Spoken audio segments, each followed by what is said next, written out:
स्वागत है। आज हम बात करने वाले हैं शैडो किंग राइजिंग के उस धांसू एपिसोड 6 के बारे में, जहां चीजें सच में पलट जाती हैं। मतलब हमारा निर्वासित राजकुमार अब भागना बंद करके अपनी असली नियति को स्वीकार कर रहा है। रहस्य, प्राचीन जादू और वो डार्क इतिहास, सब कुछ इस एपिसोड में कूट कूट कर भरा है। तो चलिए बिना किसी देरी के सीधे इस रोमांचक सफर में गोता लगाते हैं। अच्छा, शुरुआत सीधे उसी सीन से करते हैं जिसने सच में हम सबके होश उड़ा दिए। अपनी पहचान बताओ मेरे राजा। मतलब वाह, ये कोई आम डायलॉग नहीं है, ये तो सदियों से दबे हुए एक रहस्य का बाहर आना है। और जैसे जैसे हम इस खंडहर हो चुके साम्राज्य के राज खोलेंगे, एकदम साफ हो जाएगा कि ये पल इस पूरी कहानी का सबसे बड़ा टर्निंग पॉइंट क्यों है। तो मुख्य सवाल जो हमारे दिमाग में घूम रहा है वो ये है कि आखिर एक ऐसा राजकुमार जिसकी जान के पीछे सब पड़े हैं, वो अचानक से एक मृत साम्राज्य का शासक कैसे बन जाता है।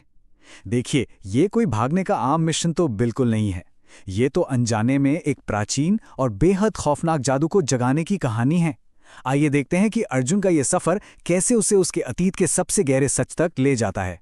अब आते हैं इस बात पर कि आखिर वे इन खंडरों में पहुंचे कैसे।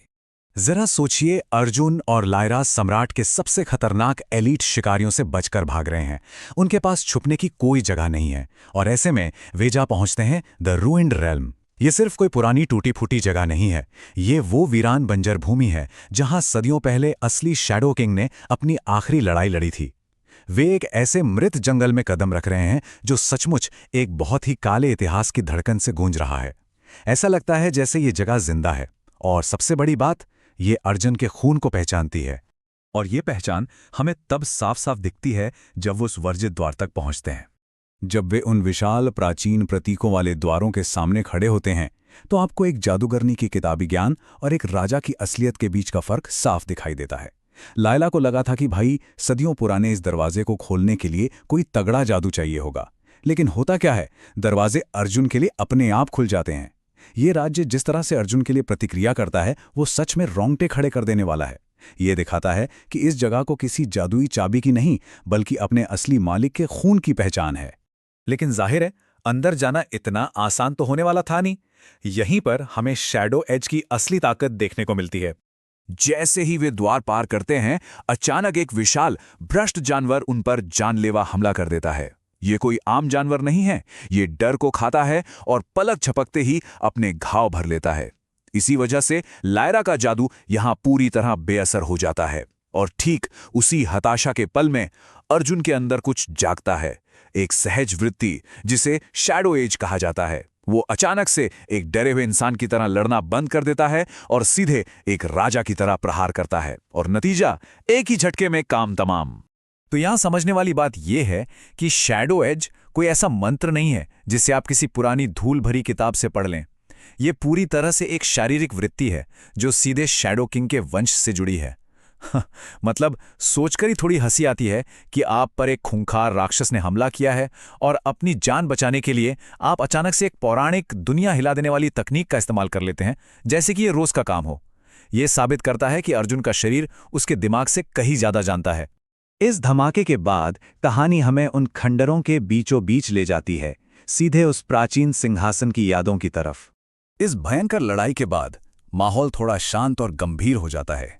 वे अंदर एक नष्ट हो चुके सिंहासन तक पहुंचते हैं, और जैसे ही अर्जुन उस टूटे हुए सिंहासन को छूता है, अतीत की हिंसक यादों का एक बवंडर उस पर हावी हो जाता है। घुटने टेकती हुई सेनाएं, हर तरफ भड़कती आग, और एक बहुत ही खौफनाक विश्वासघात। सोचिए, उस पल अर्जुन के दिमाग पर क्या बीत रही होगी। ये उसकी अपनी यादें नहीं थीं, लेकिन फिर भी वो पूरी तरह से उसकी थी। उसका पिछला जन्म और वर्तमान सब आपस में टकरा रहा था।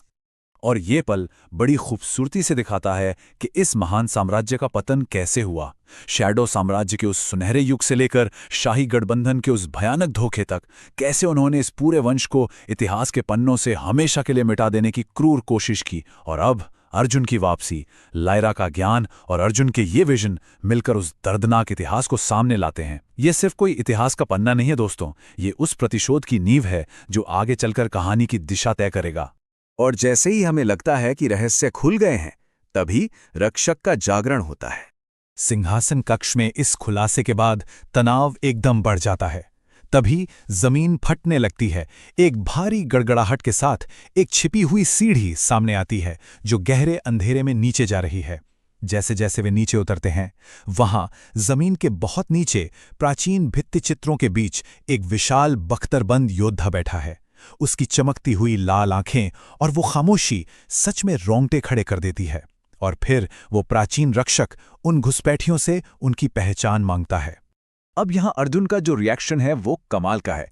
वो एक कदम भी पीछे नहीं हटता। वो उस विशाल रक्षक के सामने निडर होकर खड़ा होता है और कहता है, मेरा नाम अर्जुन है, लेकिन ये दुनिया मुझे केल बुलाती है।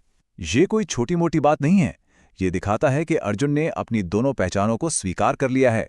वो अब इस बात से नहीं भाग रहा कि वो कौन है और कहां से आया है।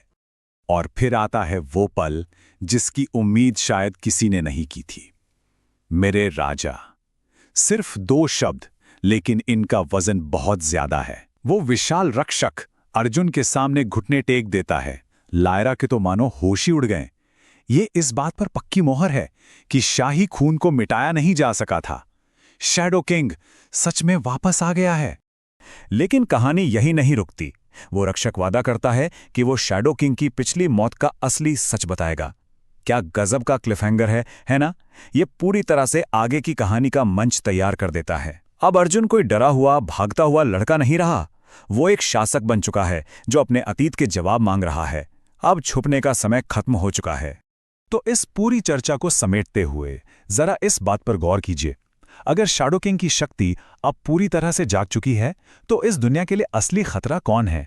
क्या वो क्रूर सम्राट या फिर ये अथाह प्राचीन शक्ति जो अब अर्जुन के रूप में वापस आ चुकी है? ये विचार सच में डराने वाला है और हमें ये सोचने पर मजबूर करता है कि उस रक्षक के पास और कितने राज दबे हैं। खैर, इन रहस्यों को सुलझाने के सफर में मेरे साथ जुड़ने के लिए बहुत बहुत शुक्रिया।